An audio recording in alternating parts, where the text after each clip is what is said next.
About 5 years ago, when my 13-year-old daughter found out she was pregnant, my husband and daughter committed suicide in front of me. Until then, we had a happy life. My husband and I had a good marriage, and we had our lovely daughter. If there was anything to complain about in what seemed like my smooth-sailing life, it was only David, my brother-in-law, who would barge into our house and mess around drinking. Mom, what should I do? I think I'm pregnant. Our life changed drastically when my daughter, Christina, uttered one word. I heard about it. What have you done? It's the talk of the neighborhood. It's embarrassing for me and my parents. It's because you, her mother, didn't educate her properly. That's why this happened. My brother-in-law David yelled, taking over our home. My husband Jake, Christina, and I were all exhausted, and eventually my worst fears happened. What are you doing? Stop them right now. Jake and Christina's car plunged off a cliff. In an instant they were out of my reach. It's your fault. Why did you take your eyes off them? Give me back my brother and niece. You're such a cold person to abandon your husband and daughter. Blamed and broken, I was forced to live like a slave to David and my in-laws, Mary. I found Jake's will and decided to take revenge. I will make them pay. Jake loved to drink, didn't he? You and he often enjoyed drinking together. Yeah, that's right. It was the biggest joy of my life. It's all gone because of you now. After this, suddenly, Jake and Christina appeared on the balcony, revealing a shocking truth. I am Michelle, a 40-year-old housewife. I live with my husband Jake and our daughter Christina.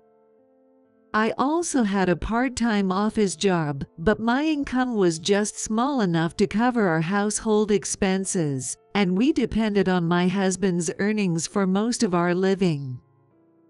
Christina and I get along well, and she even confides her troubles to me. Our marriage was extremely good. Jake tends to drink a bit too much, and when he does, he gets loud and forgets himself, but it's never been to the point where I'd run out of patience with him. I do everything I can for my family, and Jake works hard every day. Christina is serious about her studies and extracurricular activities, and she has a good reputation at school. There were always little annoyances day to day, but I believed we could overcome them as a family. Until that happened, I never imagined my life, my family, could be turned upside down like this. David started frequenting our home around the time he got divorced, which was right after I heard about his divorce. I wasn't told why he divorced, but seeing his arrogant attitude and rough behavior, it seemed obvious why someone would divorce him. Knowing Jake couldn't say no due to his timid nature and fondness for alcohol, David always brought drinks over. Every time he came over without calling, I had to prepare appetizers for two and deal with Jake, who would laugh loudly, and David, who was boisterous whether he was drunk or not. I have work tomorrow. This is so exhausting. Seeing David and Jake drinking happily together, ignoring how I felt, truly disappointed me. Their attitudes when drunk were strikingly similar, which only added to my fatigue. Hey honey, about David, could he maybe cut down on his visits? It's tough for me when he comes over on weekdays and Sundays because I have work the next day. Oh, yeah. I know it's bad. I've been meaning to say something, but I just can't seem to refuse him. I think he's just lonely. Jake usually prioritizes my opinions, so when he said that, I couldn't say anything more. I wonder how long this kind of life will continue. I sighed many times with that thought. Hey, there's no more finger food. What an inconsiderate wife. Bring some more. I'm not your wife. I wanted to scream, but I just brought some simple appetizers instead. Jake just looked at me apologetically, never daring to speak up to David. But I supposed it couldn't be helped. Their parents clearly favored David and looked down on Jake. It seemed like that kind of family environment had always been there, so it was almost like Jake was brainwashed into not being able to stand up to David. Just endure it. We must endure. Because of David's overly arrogant and rough attitude, I always told Christina not to come out of her room when he was around. Christina seemed to dislike her Uncle David, staying hidden in her room whenever he visited. Isn't Christina coming out? It's rude that her uncle came to visit and she didn't even come out to greet me. Doesn't she have any manners? Despite being mocked our daughter, Jake and I just gave a weak smile and let it slide. It was better than letting her meet this man. You are my brother, but you have no taste in women. How could you like such a plain and unthoughtful woman? If you were a man, you'd marry someone prettier and more considerate. Please, let's just stop it. Let's have the drinks you brought. You always run to alcohol. That's another one of your faults. Maybe so. It seemed like Jake, who usually enjoyed drinks, was becoming less and less keen on drinking with David as time went on. Seeing us constantly being belittled, Christina would help out with chores the next day, showing her concern. We couldn't resist him even though he was treating us badly. I felt pathetic for making Christina worry, and thought that one day I'd cut ties with him. The problem was Jake's feelings. He was raised to be oppressed. He seemed unable to decide to cut ties with his family. I couldn't relate, having lost my parents early and having no siblings. So, until his resolve was formed, our family chose to endure quietly. One day, out of the blue, a trouble other than David showed up in our lives. Mom, what should I do? I think I'm pregnant. At first, I didn't understand what she had said. As I gradually grasped the meaning, I nearly raised my voice, but seeing her anxious face, I managed to hold back. Is that true? Yes. I took a test. She looked like she might burst into tears any moment. I gently patted her shoulder to comfort her. Just to be sure, let's test again. I'll go buy the kit. It turned out she really was pregnant. I asked her who was the guy, but she stubbornly refused to answer. Whether I asked or my husband asked, her response was the same. We discussed for hours as a family. We took Christina's opinions into account and ultimately, I believe we reached a conclusion that everyone could agree on.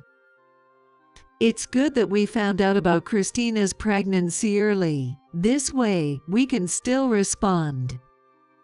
Relief was short-lived, as David heard the news and barged into our house to berate us. I heard about it. What have you done? It's the talk of the neighborhood. It's embarrassing for me and my parents. It's because you, her mother, didn't raise her right. That's why this has happened. Please lower your voice. You're scaring her. Unable to endure any longer, I retorted, and David smirked at me derisively. Playing the mother now. It's all too late. After causing a scene, David left the house. The next day, the in-laws called and said similar things to Jake. Even as we tried to overcome the crisis, those around us kept dragging us down. To ease my anxiety, I hugged Christina tightly. With Jake busy at work, the responsibility of looking after Christina fell mostly on me. When he could, Jake would join us, but usually, it was up to me. "There's a call, sorry, go ahead, I'll catch up." Returning from the hospital with Christina and Jake, I received a call from her teacher. It was a call to inquire about her recent situation, but given the complexity of our current circumstances, it inevitably turned into a long conversation. What are you doing? Stop them right now. As I finished the call and headed toward the car, I was shocked to see David appear. Confused by his shouting, I looked in the direction he pointed. Jake's car was heading straight toward a cliff. "No, stop!" I screamed in panic, but the car didn't stop. I tried to catch up by running, but the car was faster, jumping over the fence. Oh my gosh! As I reached out as far as I could, the car slipped down the cliff, as if it was mocking me. Rushing to follow, I was restrained by hospital staff. Calm down, please. Someone call the rescue team and the police. I crumbled into tears as David glared at me from behind. It's your fault. Why did you take your eyes off them? Give me back my brother and niece. Despite always enduring his words, they now pierced my heart. The looks and voices of the in-laws also unsettled my mind. What a terrible my daughter-in-law. You're such a cold person to abandon your husband and daughter. With Jake and Christina gone, I lost the support of my heart. Being cursed like this, I started to care less about my life. For the next 5 years, I lived like a slave, being ordered around by these people. 5 years later, I was completely worn out. Why did you leave me behind? My wedding ring, now much too loose due to my weight loss, slipped around my finger. My in-laws and David had been telling me to sell the house, but it was full of precious family memories, and I fiercely refused to let it go. Now, this house was the only place where I could find peace. Especially in our bedroom, I could almost remember the feeling of forgotten breaths. Hey, Michelle, how long are you going to rest? Come and make dinner now. Yes, right away. I responded to my mother-in-law, Mary, shouting, and got up. Then, my ring slipped off my finger and rolled under the bed. Oops, wait. As I crawled under the bed to retrieve it, I noticed something odd. What's this? There was something stuck to the edge of the bed. I picked up my ring and reached for the curious item. It was an envelope and a voice recorder. Maybe this is. Feeling a stir in my chest, I turned on the recorder. It was dusty but not broken. And I could listen to the contents. "Thank you, my dear." Hearing Jake's voice for the first time in 5 years brought tears to my eyes. And then, I made up my mind. No more crying, no more living in sadness. I had to live looking forward. And to do that, I had to take revenge on them. I would make sure they got what they deserved. So, I started investigating David's daily behaviors. I looked into his attitude at work, his job performance, and even talked to his ex-wife. David had a daughter, and the custody was with the mother. It seems he had repeatedly asked to see his daughter, but his ex-wife continued to ignore him. He also frequently caused troubles at work with his arrogant attitude and by hitting on female employees. I wanted revenge not just on David but on my in-laws as well. I steadily gathered evidence and prepared for my revenge. A month later, as usual, I was called to the in-laws' house to prepare dinner. You never improve at cooking. The food is too salty. Are you trying to kill us? You should be grateful that you're still related to us. Otherwise, you'd be lost by now. Know your place. What's with that sullen face? Can't you be more pleasant? I'm sorry, I'll bring the drinks now. I continued to move mechanically while being scolded. You really lack charm. While still complaining, David drank from the glass. Don't empty my glass. As instructed, I poured his drink.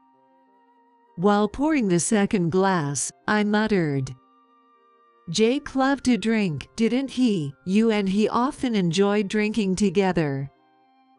The in-laws' eyes sharpened and David glared at me. Yeah, that's right. It was the biggest joy of my life.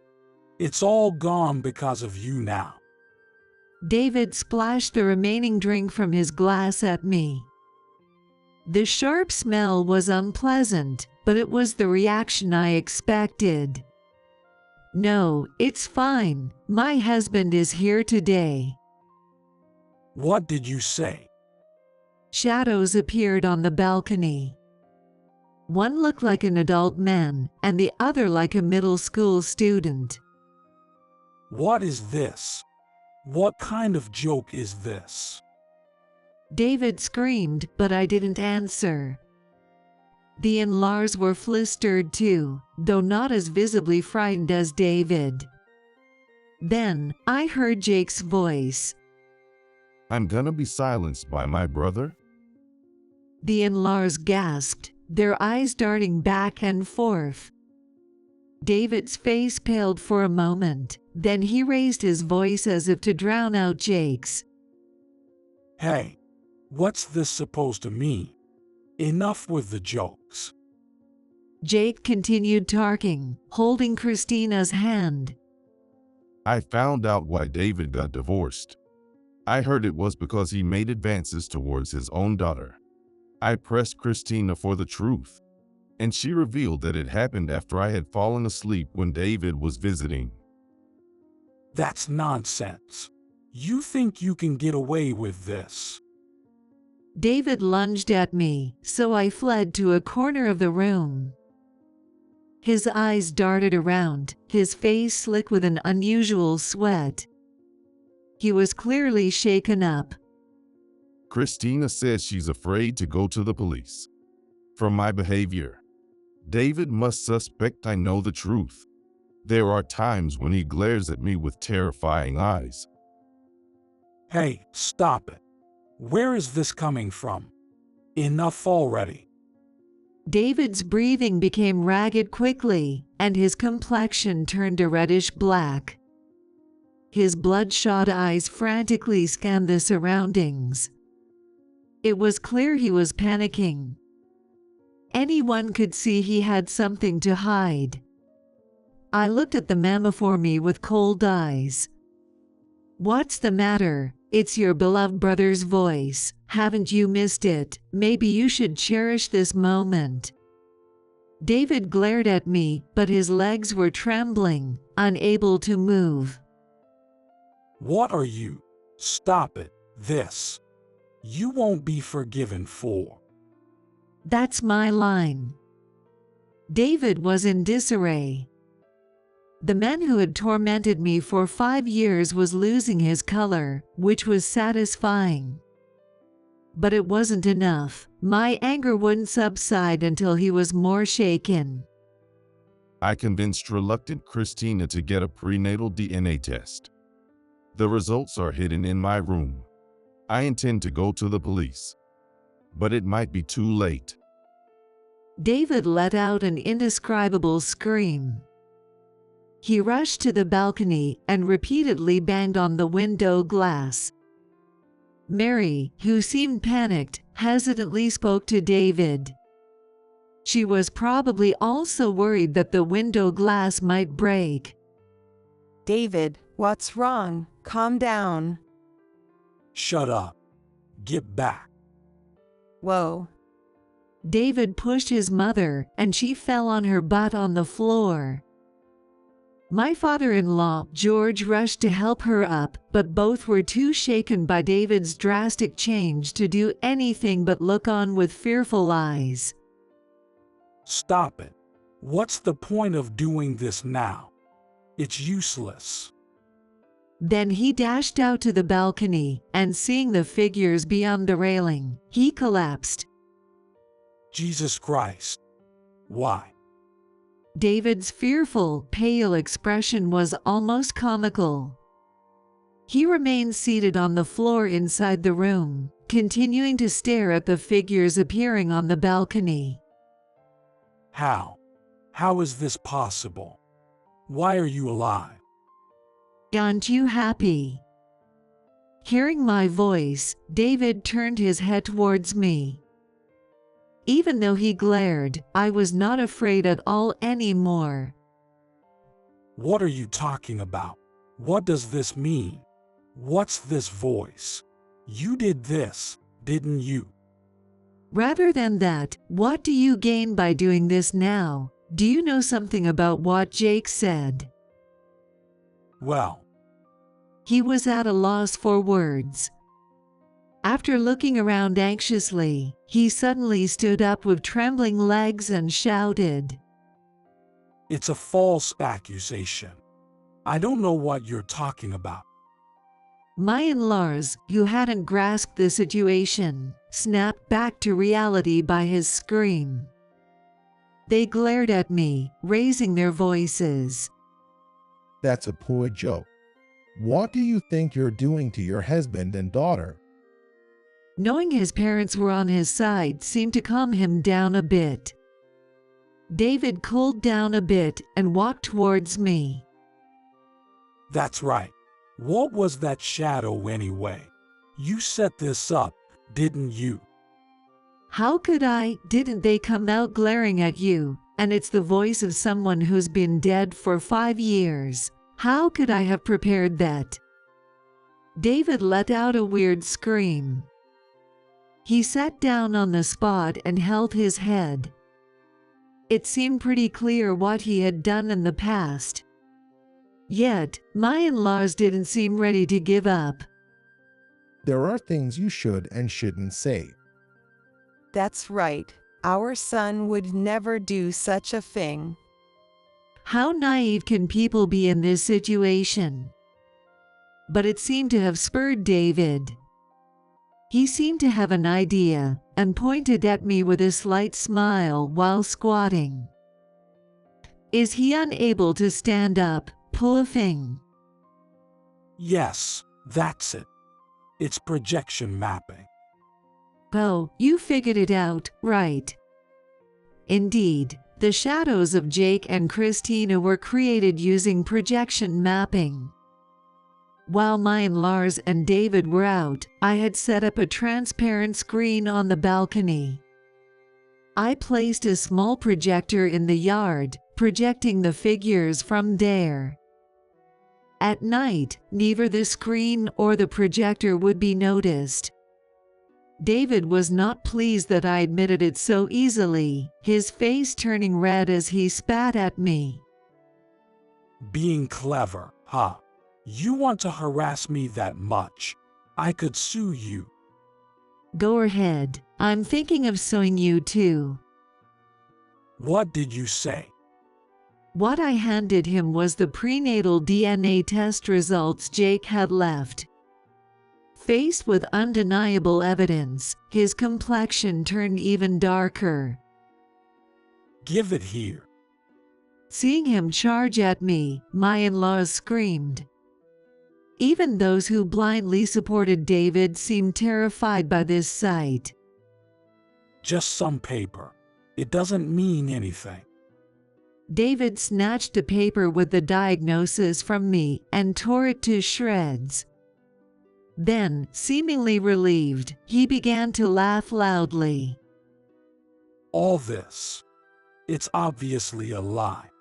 It's useless. Everything is useless. His obvious fear was practically a confession. Not bothering to reconsider the content before tearing the paper was like a second confession. Believing what was in front of him was real also showed a lack of composure. The waste is on your part. I wouldn't bring the original here. The real one is safely stored. What? He gritted his teeth and glared at me. Then the door opened. You really don't know when to quit, do you? It's over for you. Just give up. David turned pale as he glared in the direction of the voice. I called her. She was more than willing to help. She was David's ex-wife, Sarah Miller. When I started digging into David's past, I reached out to her, and she happily agreed to help with my revenge. When we divorced, I was just trying to get away. But now that I know the current situation, I can't stay silent. I'll tell you exactly why we divorced. I've even got my daughter's consent. That's not the deal. We agreed no lawsuits if I agreed to the divorce. I'm not the one suing. Michelle will be the one to sue, and I'll just testify about your past. Hearing Sarah's words, David spat and yelled. Traitor. What a shameless woman. What are you talking about? Getting up and bad-mouthing our David. Despite being confronted by two men, Sarah didn't flinch. Instead, she sneered and looked down on them with a tilt of her head. Do you still not understand the situation, or are you just pretending not to know? It's appalling. What? No respect for your elders. Mary also snapped at Sarah from behind George. I didn't like you from the beginning because you were cocky and talked back to me. I don't recall inviting you to our home. Just leave. Sarah's face showed utter contempt in response to my in-law's words. So you used Michelle because she doesn't talk back.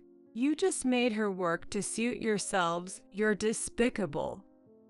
It must have hit a nerve. Mary's cheeks flushed. You already left our family, so don't you dare to talk to us. How infuriating. Bad wives sticking together to harass us. Why do we have to suffer like this? It's astounding how unaware they are. They treated me like a slave and drove me to this point. Maybe if they hadn't discriminated against their child, things wouldn't have turned out this way. Maybe it's because you spoiled David too much. Your beloved David is now officially a criminal. Maybe you should reflect on the shame within your family before blaming your son's wife. Playing the victim to this extent is actually impressive. David's complexion changed. Being insulted by his ex-wife was something his pride couldn't stand.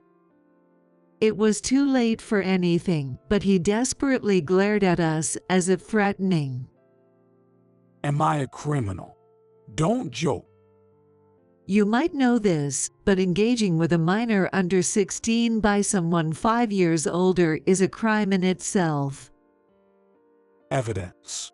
It's just that piece of paper you have. Like I'd be arrested over that. His excuses were desperate. I was utterly astounded. Sarah was just as dismayed. After you tear up that piece of paper without even checking what's on it and still claim it as evidence. Sarah sighed deeply.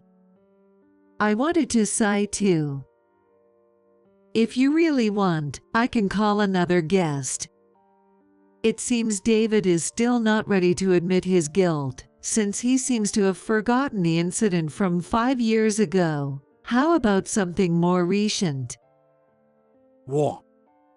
The other guest I called was Ryan West, his junior co-worker. He had also helped with the balcony's projection mapping, a reliable man. Hi, boss. Since I was helping Michelle, I thought I'd stop by to say hello. Ryan, have you forgotten how I took care of you? Took care of me. I have plenty of bad memories of being blamed for failures, having my achievements stolen, and being driven to quit by colleagues. How dare you? David didn't look like he could stand up. It seems he really had lost all his strength. It's a pleasure for me to see him in his misery. Your work attitude has been a problem for a while. Your arrogant behavior and the way you treated female employees troubled everyone. Some of us, including me, have already submitted recordings of your misconduct to an IC recorder. You'll definitely be fired. What did you say? How are we supposed to live then? It's typical that their first concern upon hearing their prized son will be fired is their own well-being. How shallow can they be? I'm too astounded to speak. Sarah seems to agree, and we exchange looks. Ryan must feel the same, but he keeps smiling as he deals with Mary. You can live off your pension. That should be fine. Do you think this is someone else's problem? Are you trying to ruin us? George confronts Ryan. Perhaps he thinks Ryan's smile means he's easy to intimidate. No, I'm not thinking that at all. But apart from the firing, we're also preparing a lawsuit. Well, former manager now. I can't predict your financial outlook, as it involves him too. A lawsuit? Why is this even happening? David is too stunned to follow the conversation. Only Maya and Lars are panicking. It's satisfying to see, but I feel bad for Ryan, who's being pressed. An overcharging scheme in the contracting fees has come to light. It seems he colluded with a subcontractor, who has confessed, and now the former manager David's name has come up, so we're preparing for that. The police will be here soon, so please prepare yourselves. Maya and Lars seem to be at a loss for words. I observe the faces of the hateful trio as they turn pale. After sufficiently savoring the moment, I decide to add one more thing. This is the IC recorder that contained Jake's will. The voice of him that just played was his will stored here. The data is already saved elsewhere, so I decided to use this to record everything you've done to me for a month. What are you saying, Michelle? Don't start using my name now. After all, you've been calling me hey, bitch, or idiot. The treatment I've received from my in-laws and David was definitely illegal.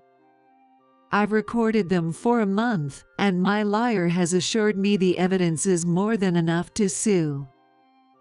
I'm also ready to sue. This recorder is Jake's keepsake, and I've decided to use it to move forward with my life. It served me well. It felt like my husband was helping me. He suffered terribly at your hands too. Maybe this will give him some peace. How could you treat family like this? Unbelievable. We gave you a place when you had nowhere to go, and this is how you repay us. Do you enjoy hurting people? You all are sick. This isn't human behavior. I'll just return those words to you. These people are headed for ruin anyway. I can't move forward without returning the favor properly. I love Jake, but I don't want to be related to you anymore. I'm cutting ties. That can't be. You can't just decide that. No, I've already filed the paperwork. Since my husband is gone, I can officially sever ties with you on my own terms. My in-laws are saying something, but they are either too confused or too emotional to make any sense. All I see is their faces turning red and spittle flying as they shout. Just don't come to me for help no matter how tough things get. I've never and will never rely on you. We are strangers now. My in-laws scream. Their words are slurred, but I caught their final retort. That's our line.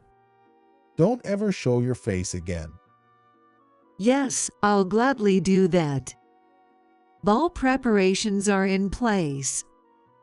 The results of the prenatal DNA test and the original of Jake's will have already been delivered to the police, and Sarah has long since given her testimony. Choosing these words now, I'm just waiting for them to dig their own grave. Sure enough, David stumbles towards us. We ignore him and head towards the front door. You think you're gonna get off easy. I'll make sure you regret this. As we leave the house, he catches up, lunging at us with a fierce expression. But this is exactly what I wanted. Stop it. The police, who had been alerted, rushed in and grabbed David's arm. It seems he has committed yet another crime. Such simple people are so much easier to handle. I believe you saw it, but I was just threatened. The officer nodded, and my restrained David yelled out. His voice was no longer forming coherent words. He exposed his abomination to the police. That was nothing short of reckless. He's over. Sarah whispered with a laugh, and I couldn't help but laugh too. It appears she had also suffered a lot because of him. She's now happily remarried to a wonderful man, and seemed relieved to finally be able to move forward, as she mentioned later with a smile. Afterwards, David was fired from his company and is being prosecuted. It seems he's been sued for an amount of embezzlement he could never repay in his lifetime. His face made it to the newspapers, so he'll likely never land a decent job again. The rumors have spread, and even my in-laws are feeling uncomfortable due to the neighborhood gossip. Despite repeated apology letters from my in-laws, worsened by David's arrest and the deteriorated relationships with neighbors, I've ignored them all. When I threatened to actually sue if they continued to bother me, they finally backed off. The in-laws who once doted on David are now cursing him daily. Thanks to Sarah, I got a job at her relative's company. This has allowed me to start a real second chapter in my life. Although I had spent much time grieving, I was finally able to retaliate for Jake and Christina, and it's slowly helping me to become more positive. Then, 3 years later. Michelle, would you like to go see a movie this Saturday? That sounds lovely. What kind of movie is it? I've started dating Ryan, who used to work under David. It's a movie I think you'd like, Michelle. It was in the commercials yesterday. I wanted to see that one. Thank you, Ryan. While I still love Jake, the frequent contact with Ryan after that incident sparked something. I was genuinely surprised when Ryan, 5 years my junior, confessed his feelings. It turns out he also lost his wife early, and now we spend our time leisurely as those left behind. Michelle, Ryan. Hello. You were on a date, weren't you? I hope I didn't interrupt. The voice came from the entrance. I stood up to greet the two. Joey, Sarah, welcome. Please don't be mean. There are some cakes, so let's all have some. Ryan said. Zoe jumped up with joy. I'm so happy. Thank you, Ryan. I still keep in touch with Sarah and her daughter Zoe. The people around me have been very kind to me as I mourn my daughter. Zoe and I have become very close, and sometimes I feel a bittersweet happiness thinking Christina might have grown up to be like her. I've managed to obtain a peaceful and wonderful life like this. I intend to continue living, cherishing, and thanking those around me.